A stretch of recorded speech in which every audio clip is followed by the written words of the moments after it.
Bonjour, bonjour à tous et merci de nous retrouver sur le plateau de Sagesse Bouddhiste. Nous vous proposons aujourd'hui et dimanche prochain 2 émissions consacrées à la voie du Bhikkhu et à celle du Bodhisattva dans la tradition du Theravada. Ces 2 voies sont en effet intimement liées et souvent méconnues. Nous allons découvrir ensemble ce qu'elles représentent, la façon dont elles ont évolué au fil des siècles et ce qui les différencie encore de nos jours. Nous allons évoquer ces différents points avec notre invité, Dominique Trottignon. Dominique Trottignon, bonjour. Bonjour.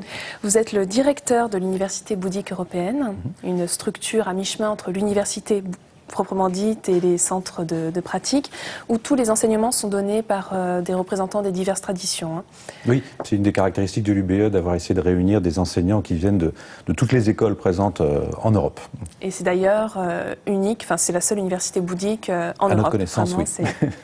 Alors, pour commencer cette émission, est-ce qu'on pourrait essayer de définir un petit peu le terme de bhikkhu, qui a d'ailleurs encore de nos jours une connotation assez péjorative en Occident? Disons que le problème, c'est qu'on le traduit généralement par le mot moine, en allusion à la tradition chrétienne, et ça donne un a priori, on a tout un background culturel occidental qui fait qu'on voit le moine comme généralement quelqu'un qui est isolé du monde, dans une retraite, suivant une règle assez austère. On pense aux moines chartreux ou aux bénédictins ou à d'autres ordres chrétiens comme ça. Et du coup, on se trouve un peu en décalage avec la réalité de ce qu'est un bhikkhu, et on rate peut-être l'essentiel de ce qu'est le bhikkhu. Alors, qu'est-ce que c'est l'essentiel? Alors l'essentiel, il y a 2 façons de l'aborder. On peut voir le vocabulaire, on peut voir ensuite le statut social du bhikkhu, et on peut voir le côté spirituel du bhikkhu. Il y a différents aspects.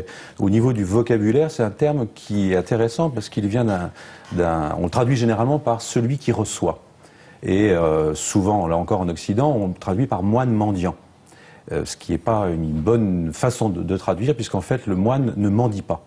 Il reçoit des offrandes, ce qui est tout à fait différent. Mais ce qui est intéressant dans le mot qui est à l'origine, c'est qu'en fait, il reçoit parce qu'il ne demande rien. Et la caractéristique principale du bhikkhu, c'est d'être sans préoccupation de son existence, sans se préoccuper de son passé, sans se préoccuper de son avenir, pour vivre dans l'instant présent. Ça, c'est vraiment ce qu'on pourrait donner comme première caractéristique, vraiment à partir du mot de bhikkhu. Après, la deuxième chose importante qu'il faut dire, c'est que le bhikkhu par excellence, c'est le Bouddha. C'est le Bouddha tel qu'il apparaît juste après son éveil. Et donc, celui qui suit la voie du bhikkhu, c'est celui qui suit un mode de vie qui a été celui du Bouddha après son éveil. Donc le Bouddha est le premier bhikkhu, en le quelque premier sorte. bhikkhu de l'histoire du bouddhisme, et le premier comme caractère exemplaire de ce que doit être un bhikkhu. Alors, Dominique Trottignon, quel est le 3e aspect lorsqu'on définit ce terme de bhikkhu? Le 3e aspect, ce serait l'aspect institutionnel. Notamment dans l'école du Theravada, qui est celle que je vais évoquer surtout aujourd'hui.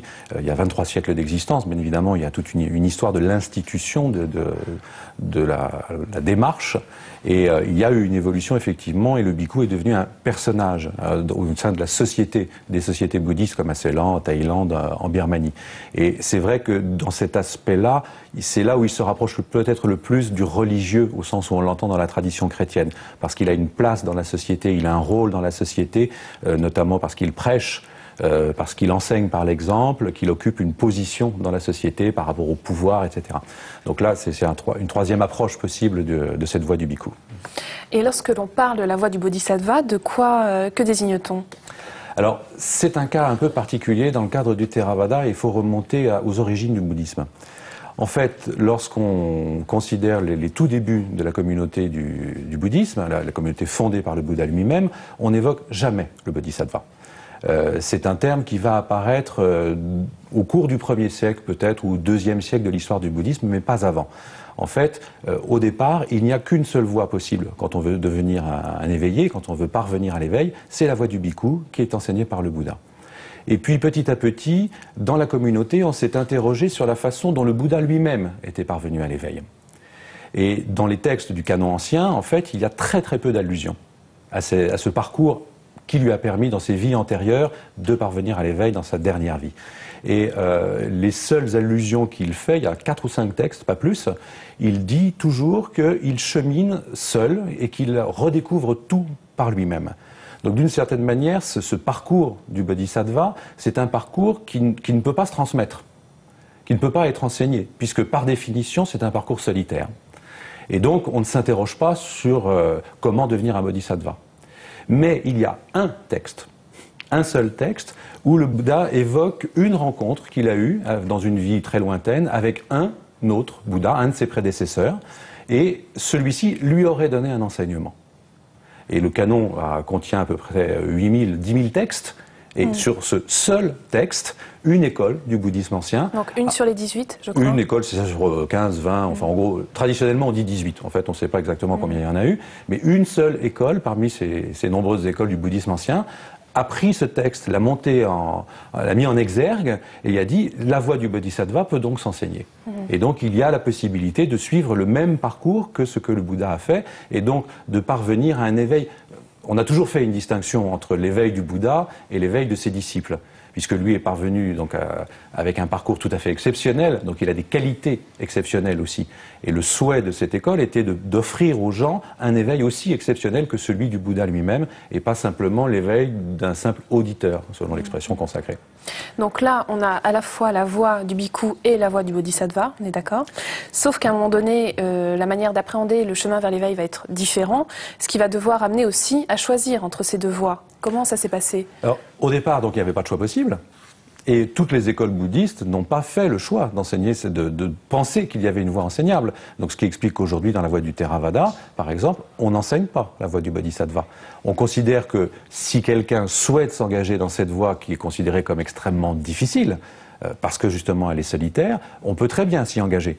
Mais on ne peut pas l'enseigner. Donc on est obligé d'une certaine manière de partir, de s'isoler. Et on a l'exemple du Bouddha dans un des textes qui évoque cela, où il rencontre un Bouddha, il admire ce Bouddha et il se sépare de ce Bouddha pour ne pas entendre ses enseignements. Donc on ne peut pas enseigner cette voie, selon le Theravada.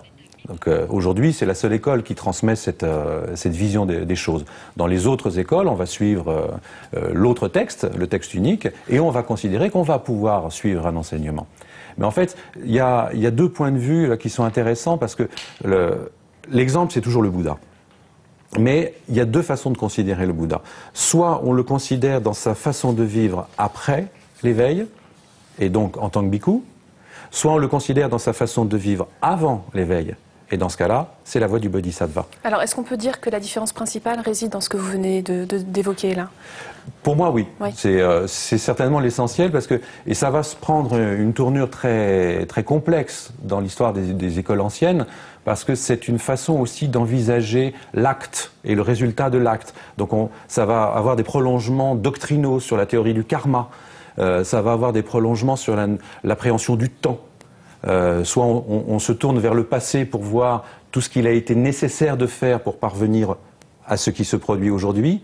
Et ça, c'est plutôt ceux qui s'intéressent à la voie du bodhisattva, donc qui cherchent toutes les conditions nécessaires pour qu'un événement se produise, alors que ceux qui s'intéressent à la voie du bhikkhu sont plutôt en train de regarder ce qu'il ne faut pas faire pour que certains événements ne se produisent pas, pour qu'on ne répète pas le samsara. Parce qu'en fait, cette voie du bhikkhu, telle qu'elle va être présentée dans l'enseignement, est souvent une voie d'abstention. Hein. Alors, est-ce que c'est quelque chose qui est encore actuel aujourd'hui? Oui, je crois que c'est une des caractéristiques peut-être de la différence la plus fondamentale entre les voies du Theravada et les voies des autres écoles qui relèvent du Mahayana, puisque le Mahayana est très tourné vers la voie du Bodhisattva. Le Theravada reste une voie de l'abstention, de ce qu'il ne faut pas faire. Alors que dans les écoles mahayanistes, on insiste beaucoup sur ce qu'il faut faire. Donc c'est quelque chose qui est très sensible encore, mais on ignore la plupart du temps que l'origine de cette distinction est extrêmement ancienne dans l'histoire du bouddhisme. Alors revenons au terme même de bhikkhu, puisqu'on a aussi assisté à une évolution dans la graduation des valeurs même des bhikkhus. Vous pouvez nous en parler un petit peu? Alors à l'origine, le bhikkhu, c'est celui qui imite le Bouddha. Finalement, on pourrait penser qu'au départ, l'enseignement du Bouddha était une pédagogie du mimétisme. On vit comme un Bouddha, à la manière d'un Bouddha, pour vivre en éveil. Et les premiers disciples du Bouddha demandent à devenir des bhikkhus lorsqu'ils ont connu l'éveil, après avoir entendu un enseignement du Bouddha. Donc il ne s'agit vraiment pas d'une méthode pour parvenir à l'éveil, mais plutôt d'une façon de vivre l'éveil. Mais en même temps, la communauté du Bouddha a tout de suite été très largement ouverte, et beaucoup de personnes ont été acceptées, très simplement, et certains n'ont pas eu toutes les qualités d'éveil qu'avaient eu ses premiers disciples ou le Bouddha lui-même.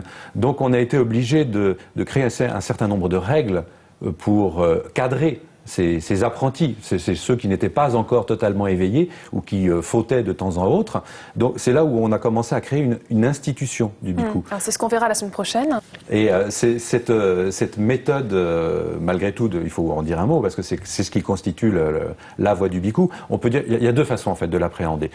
Soit on la présente dans l'idéal, et cette voie du bhikkhu correspond à ce qu'on appelle l'octuple noble sentier. Soit on la voit de façon plus réaliste, et on aborde à ce moment-là la question du vinaya, la question de ces règles dites monastiques, qui permettent de contraindre. Mais dans les deux cas, ce qui est important, c'est que la personne qui suit la voie de l'octuple noble sentier ou la voie du vinaya, tout est fait pour qu'elle n'ait pas de préoccupation. Alors, Dominique Trottignon, vous venez de nous parler de l'octuple noble sentier. Est-ce que vous pouvez nous expliquer un petit peu de quoi il s'agit? Alors, l'octuple noble sentier, il est présenté dans la 4e noble vérité. Donc, c'est un des enseignements fondamentaux dans le bouddhisme. Et généralement, on le regroupe en 3 rubriques. Dans le texte même, il est présenté dans l'ordre suivant. On commence par la sagesse. Ensuite, on passe à la discipline et on finit avec la méditation. En l'occurrence, ça reprend bien ce que je disais à propos de l'engagement sur la voie du bhikkhu. On commence par connaître l'éveil au départ dans les textes anciens avant d'entrer sur la voie du bhikkhu. Donc on commence par la sagesse. La sagesse, c'est la compréhension des phénomènes tels qu'ils sont et c'est la motivation de vouloir obtenir cet éveil, de pouvoir vivre cet éveil. Ensuite de quoi, la discipline, c'est essentiellement sur la manière d'agir avec les autres. Tout ce qui nous donne un contact avec les autres, c'est la parole, c'est les actes et c'est les moyens de subsistance. Alors il y aura différentes interprétations de cette dernière partie selon qu'on est effectivement un bhikkhu sans foyer ou un bhikkhu maître de maison. Donc pour le maître de maison, ça sera son métier, par exemple, qui sera considéré ici. Alors que pour le bhikkhu, ça sera sa manière de se procurer la nourriture. Mais ça, on en reparlera la semaine prochaine. Et la 3e partie, c'est la discipline non plus donc sociale, si je puis dire, relationnelle, mais la discipline intérieure, qu'on appelle la méditation, qui d'abord commence par l'effort, ce qui est une vertu nécessaire en bouddhisme, se poursuit par le recueillement ou la concentration, et finit avec l'attention. La vigilance à chaque instant. Donc on a ces trois pôles principaux. Alors, juste pour conclure, quels sont les devoirs du bhikkhu aujourd'hui? Le premier de tous ces devoirs, c'est l'exemplarité. C'est ce que souhaitait le Bouddha lui-même. On a souvent dans les textes, quand il s'adresse aux moines, une sorte de rappel à l'ordre qui revient comme un refrain. Voyez un danger dans le moindre manquement. Le bouddhisme, c'est la pratique de la vigilance, la pratique de l'attention. On doit être à l'affût de tout ce qui se produit dans son esprit à chaque instant. Et le bhikkhu, comme il est là un peu comme le représentant du Bouddha, celui qui le représente à nos yeux, comme une image vivante du Bouddha et de celui qui applique l'enseignement du Bouddha, doit être quelqu'un d'exemplaire. Et ça, c'est peut-être ce qui reste le plus fondamental encore aujourd'hui et qui est valable aussi bien au niveau spirituel qu'au niveau social. Merci beaucoup Dominique Trottignon pour tous vos éclaircissements. Et donc on se retrouve la semaine prochaine pour la suite de cette émission. Pour approfondir ce thème, voici quelques ouvrages que nous vous conseillons. L'enseignement du Bouddha, d'après les textes les plus anciens de Walpola Rahula dans la collection Point Sagesse. Un exposé accessible à tous des principes fondamentaux de la doctrine bouddhique, tels qu'on les trouve en sanskrit et en pali. En Birmanie, édité chez Philippe Ray, un ouvrage illustré de photos en noir et blanc de Jean-Marc Payot et accompagné de textes d'Elisabeth Foch. Une façon originale de découvrir ce pays le long des routes ou au fil de l'eau et un bel hommage au peuple birman. Et enfin, les cahiers bouddhiques, publiés par l'Université bouddhique européenne, qui regroupe une sélection d'articles d'universitaires et d'enseignants bouddhiques issus des principales écoles en France et en Europe. C'est déjà la fin de notre émission. Vous pouvez la retrouver sur le site internet de France 2 en cliquant sur la rubrique Programme et Chemin de la foi. Merci à tous de nous avoir suivis. Je vous souhaite une excellente journée et une très belle semaine.